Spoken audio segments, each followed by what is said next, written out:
All right, so what we're going to be working on here is just to play around fighting the balance in a static handstand. That's one of the main components of getting the freestanding handstand push-up. So what Annie's going to do here is she's going to kick up into a handstand facing the wall.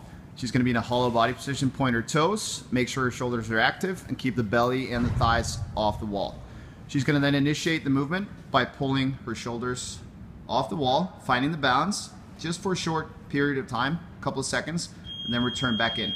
It's going to be crucial here that you don't lose that hollow body position. It's okay to lose the balance and have to walk around a little bit, but the crucial point here is to make sure that the movement starts at the shoulders and not at the hips. Can you show a bad one anywhere you start with the hips?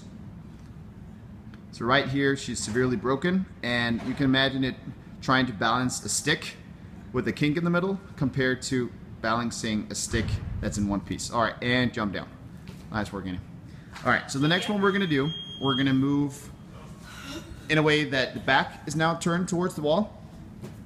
Now we're gonna go to the other extreme. So we're gonna, again, try to stay in this hollow body position, and we're gonna lead the movement with the shoulders. This one might feel a little iffy, but it's gonna be key to just try to push the shoulders away as much as possible. You might be restricted a little bit by your lats, but the goal is to get out, try to find the balance.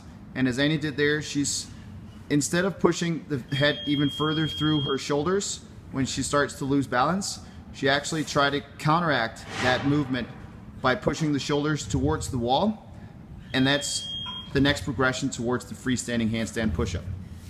So the next thing I'm gonna ask Annie to do is to get into a handstand. She can use the wall as a spotter. So she's gonna be like a good couple of feet away from the wall. So with the back towards the wall. And just go down in a headstand. There we go. So what we're going to be working on here is getting into that slightly slanted position as we were in before when we found the balance. So Annie's going to take her legs off the wall, and she's going to slowly move them further and further away until she feels the weight shift onto her hands.